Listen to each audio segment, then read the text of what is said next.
அனைவருக்கும் வணக்கம். என் பெயர் ஸ்ரீஷா சிங்கசாய். நான் 5ஆம் வகுப்பில் படிக்கின்றேன். நான் இரண்டாவதாக எப்பொழுதும் சிறந்த மாணவராக கோர்ஸை படித்து விட்டேன். நான் இந்த கோர்ஸில் கல்வியில் சிறக்க, பண்பில் சிறக்க, பேச்சில் சிறக்க, செயலில் சிறக்க, வாழ்க்கை சிக்கல்களை எதிர்கொள்ள இந்த யூனிட்ஸை நான் படித்து விட்டேன். அதனால் இந்த கோர்ஸை மூலம் பள்ளியில் மற்றும் வீட்டில் எப்படி ஒரு சிறந்த மாணவராக இருக்கணும் என்று கற்றுக்கொண்டேன்.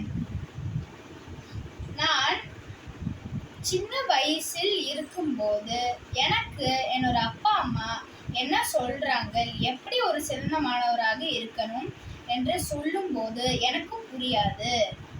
அதனால் நான் இந்த கோர்ஸை படித்து முடித்த பிறகு நான் எப்படி ஒரு சிறந்த மாணவராக இருக்கணும் என்று கற்றுக்கொண்டேன்.